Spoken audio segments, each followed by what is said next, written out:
আসসালামু আলাইকুম। সবাইকে স্বাগত জানাচ্ছি আমার নতুন আরও একটি এপিসোডে। আজকে সংরক্ষণ করে দেখাবো আমরা কিভাবে ধনিয়া পাতা সংরক্ষণ করে দীর্ঘদিন রাখতে পারি।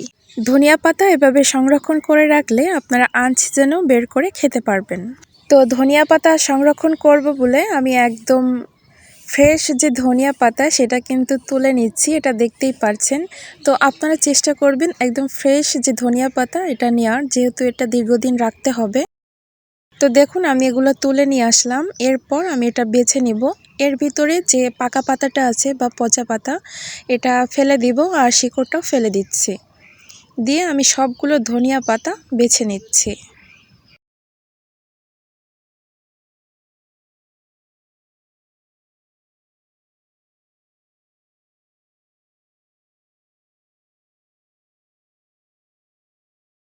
ধনিয়া পাতাগুলো আমার বাছা শেষ হয়ে গিয়েছে। এর ভিতরে যে শেকড় ছিল, পচা পাতা বা আপনার পাকা পাতা, এগুলো সব কিছু আমি ফেলে পরিষ্কার করে ধুয়ে নিয়েছি আর পানি ঝরিয়ে নিয়েছি। পানিটা অবশ্যই ঝরিয়ে নিতে হবে।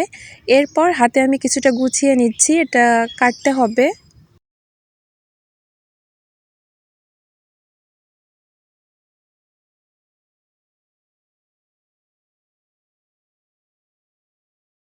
এখন চলে যাচ্ছি, ধনিয়া পাতাটা কেটে নিতে হবে। তো আমি একটা ছুরির সাহায্যে এটা ছোট ছোট করে কেটে নিচ্ছি। আপনারা চাইলে কিন্তু বটি দিয়েও কেটে নিতে পারেন।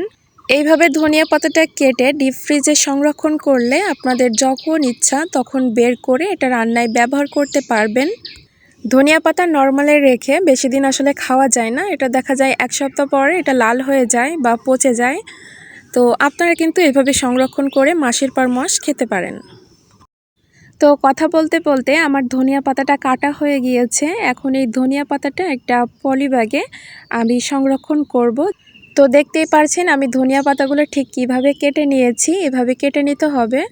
তো ফিরে আসছি আমি 1 সপ্তাহ পর। ধনিয়া পাতাগুলো আমি 1 সপ্তাহ পর আপনাদের দেখাচ্ছি। এটা দেখুন কতটা শক্ত হয়ে গিয়েছে। তো এবার আমি এটা খুলে দেখাচ্ছি এর ভেতরটা ঠিক কেমন হয়েছে।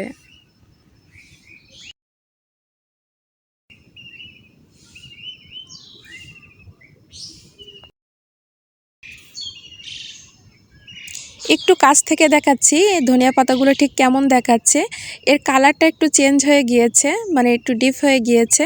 এতে কিন্তু কোনো সমস্যা নেই, এর স্বাদ বা গন্ধ কোনোটাই নষ্ট হবে না। ঠিক যেমন ফ্রেশ ছিল ফ্রেশই থাকবে। আশা করছি এইভাবে যদি ধনিয়া পাতা সংরক্ষণ করেন তাহলে কিন্তু অনেক দিন রেখে আপনারা খেতে পারবেন।